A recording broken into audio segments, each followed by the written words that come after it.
We now have 21 awards to give out, and helping me will be our awards chairman, Michael Sorrell. Okay, the first series of awards are for newspaper, wire service, and online work. In the breaking news category, the medallion goes to The Record for a story, Hoboken Terminal train crash. Soon after a train packed with passengers and traveling fast crashed into the Hoboken Terminal during the morning rush hour of September 29, the North New Jersey newspaper went into action and covered the catastrophe from all angles. It was a brilliant and comprehensive effort. And of course, that effort was led by our Peter Keyes Award winner of last year, Dan Sforza.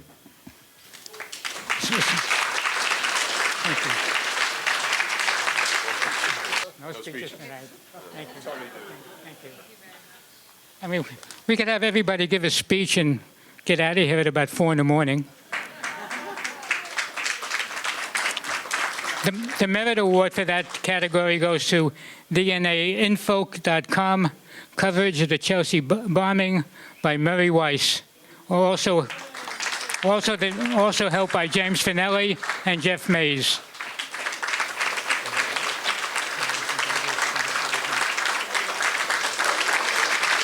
In the feature news category, the medallion goes to the Associated Press for a story, Candy Haley's Rikers Island story, written by Jake Pearson. Jake tells the harrowing tale of how Candy Haley spent 3 years behind bars at the women's prison in Rikers Island, 2.5 of them in solitary confinement. Charged with attempted murder and mentally impaired, Haley was a difficult prisoner. She often physically and verbally challenged guards, broke prison rules, and on occasion attempted suicide. When her case finally came to trial, she was acquitted. Since leaving Rikers, Haley has often been homeless, unable to find work. Great job. Thanks.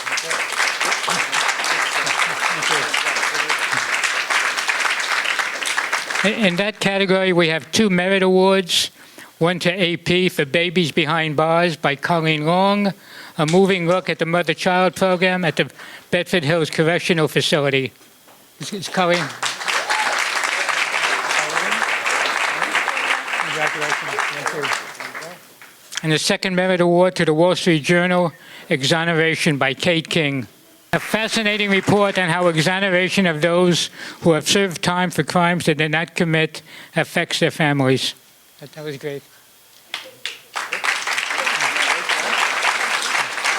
Thank you.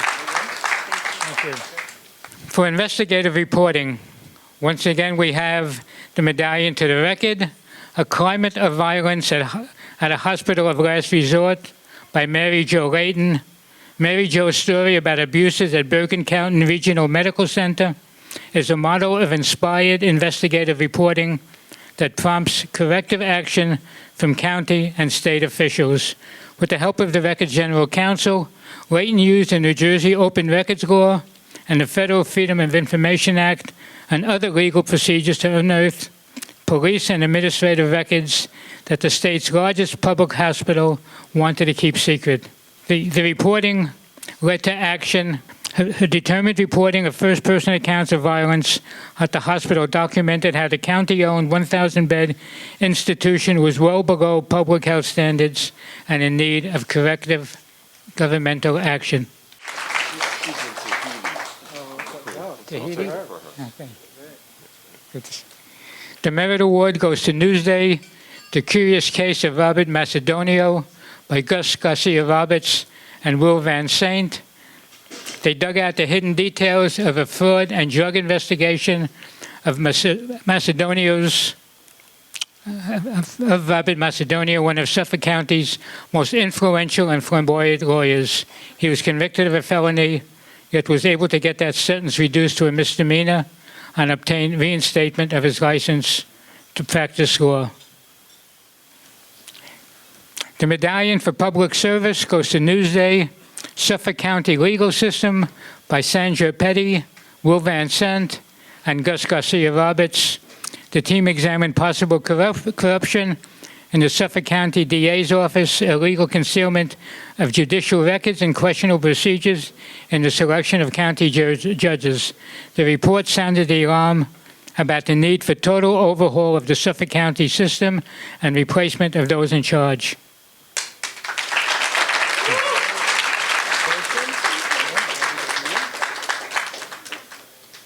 You have to cut that in half. And the Merit Award for Public Service to the record, Christie Book Deal by Salvador Rizzo, Charles Stile, Dustin Raccioppi. The Record's Trenton Bureau exposed a secret deal between Chris Christie and top state legislators to change the ethics law to allow him to profit from writing a book. In return, the legislators would get raises. Whatever happened to Chris Christie? I think we need Dan Sforza again.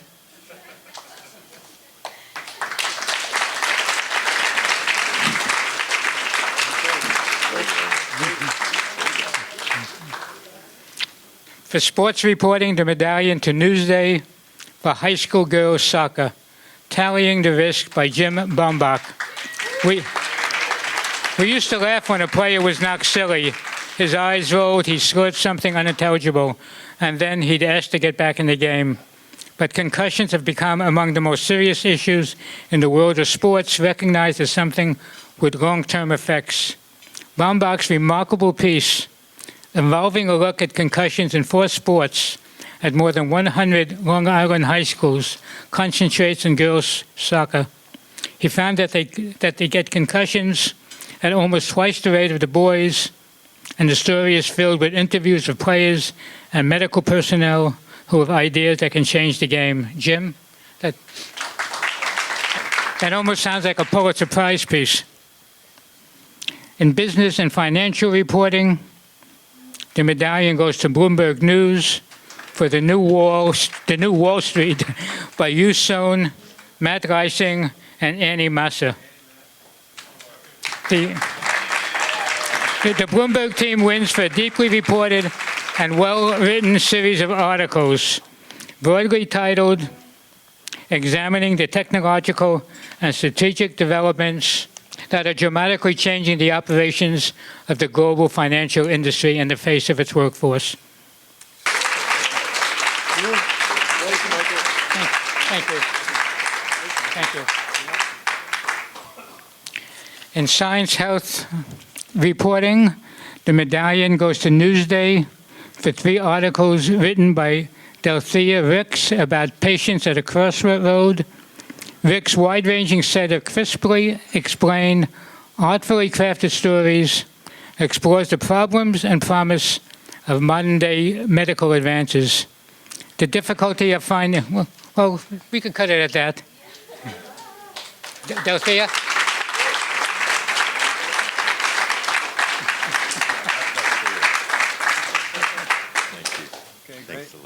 In environmental reporting, the Medallion goes to City Limits, Whit CUNY, for a story titled "Green Jobs Gone Missing," a thoroughly researched series of articles, as well as video and radio sidebars, produced by a team of investigative reporters led by Editor-in-Chief Garrett Murphy and including students from the CUNY J School. Thank you. Congratulations.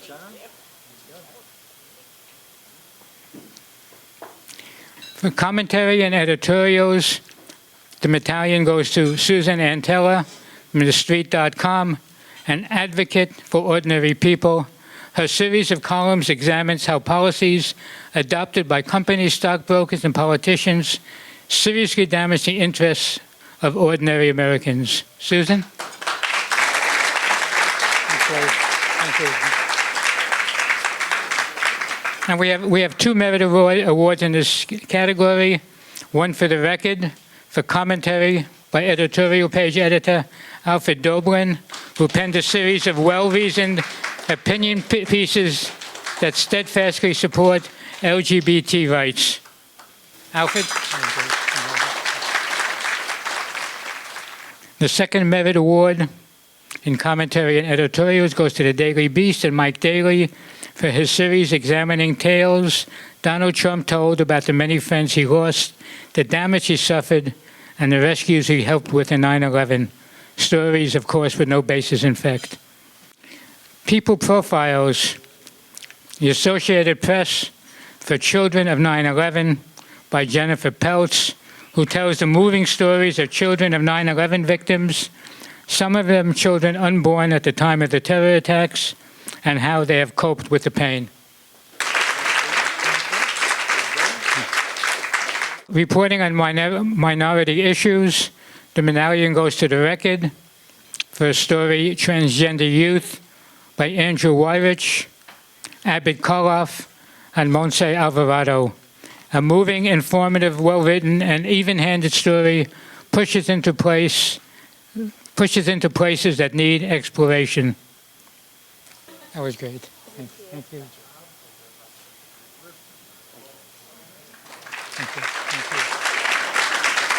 The Merit Award for Reporting on Minority Issues goes to Newsday, Unaccompanied Minors on Long Island by Victor Manuel Ramos. Long Island has been a major destination for thousands of Central American young people who have crossed the Mexican border unaccompanied. Newsday examines the issues that the migration raises, especially for Long Island schools. Victor?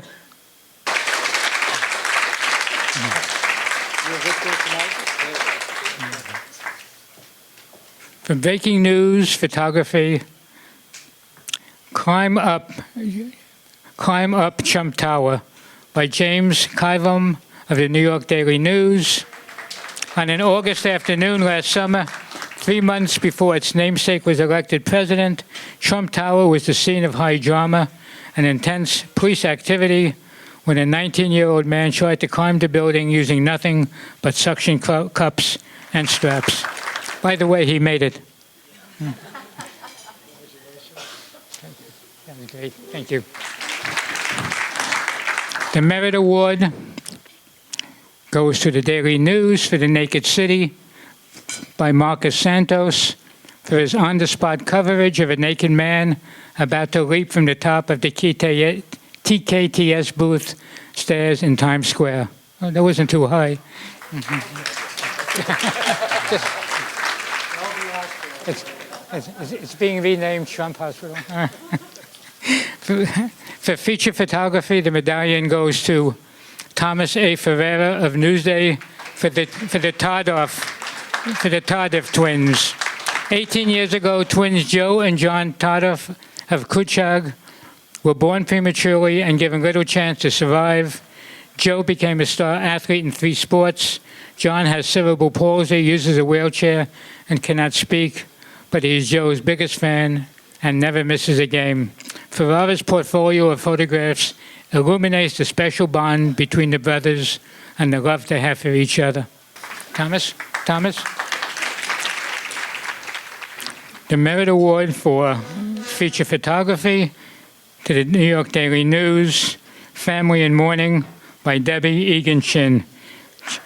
Her photo gives us a sensitive portrayal of the wife and children of fatally injured NYPD Deputy Chief Michael Fahey's as his casket passed by them at his funeral procession. In multimedia reporting and presentation, the Medallion goes to Newsday, doubly devoted. Again, this is the Tardoff twins.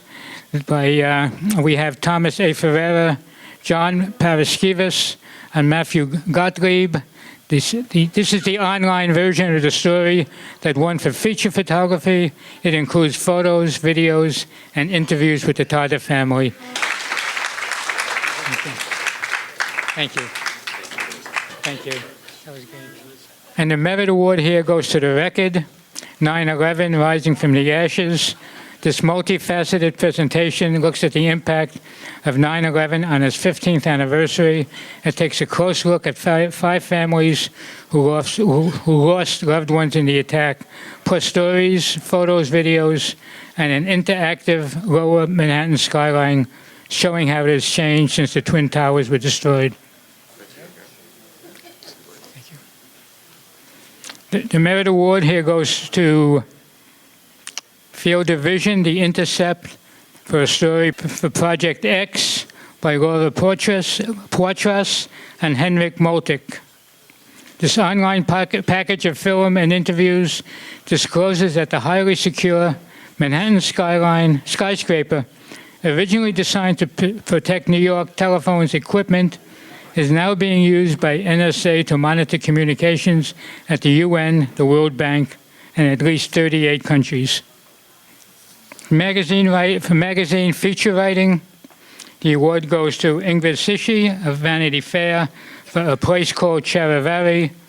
In 1987, a quirky little clothing store was opened on Broadway and 85th Street by Selma Weiser, 42, and recently divorced and had 2 children. It was called Charivari, and it was like nothing that the neighborhood had ever seen. It introduced avant-garde clothing to what was then an unfashionable part of town and helped gentrify the Upper West Side. Of course, overexpansion, the changing retail environment, and some questionable decisions led to a sad ending in 1998. Thank you.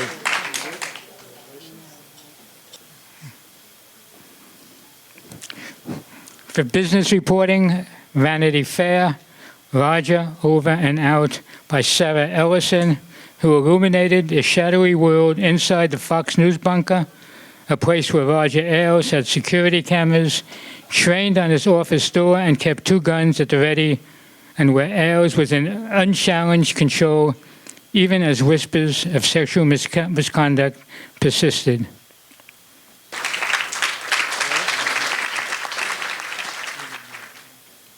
For investigative reporting, again, Vanity Fair, Nicholas Shaxson for Snakes on a Campaign. Okay. Shaxson, writing in mid-campaign when Donald Trump was still considered a dark horse candidate, discloses what was known at the time about the Trump Organization's business operation and Trump's personal wealth and tax returns. He conducted multiple interviews with Trump as he did his reporting, catching the future president in several lies. Surprise. Thank you. For feature writing for magazines, the award goes to Dune Lawrence of Bloomberg Business Week for The Journalist and the Troll.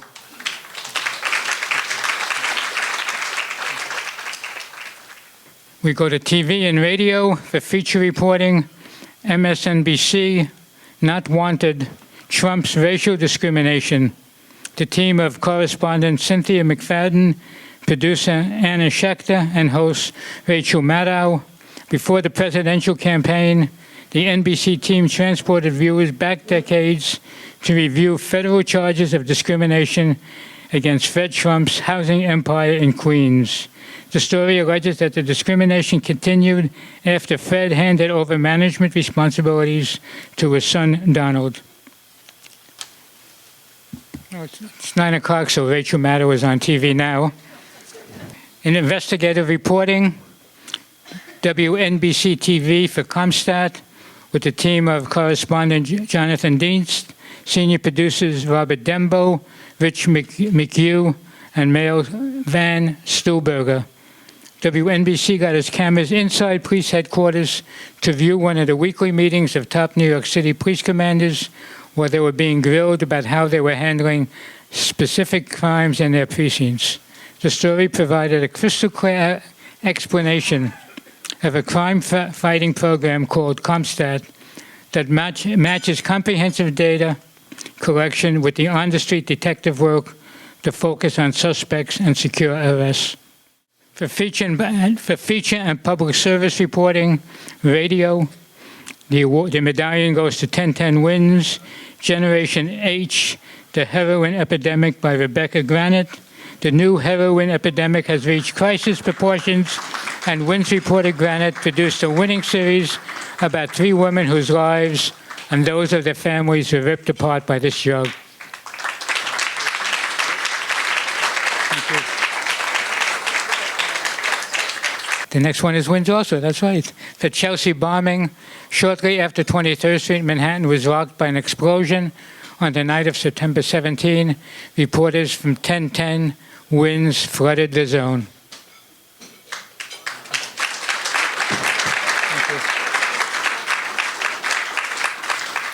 For investigative reporting online, the New York Daily News, How Safe is Your Child? New York City's Daycare Nightmare by Greg B. Smith, with photographer Debbie Egan-Shin and video editing by Michael Sheridan. The series by Greg Smith takes us on a journey through the morass of risks that children face every day and the failure of the system that is supposed to police 11,400 daycare centers. And the Merit Award goes to DNAinfo.com, Investigations into Mayor de Blasio's Fundraising by James Finelli, Jeff Mays, and Murray Weiss. In a series of online stories, DNA Info disclosed fundraising irregularities by the mayor's campaign, including improper donations to his political nonprofit and the hiring of fundraisers for City Hall jobs.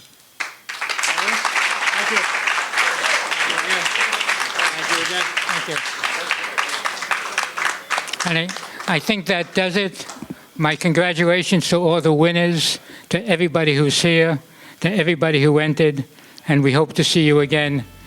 Well, before next year, we hope that many of you join the Silurians and come to our Wednesday lunches, and good night.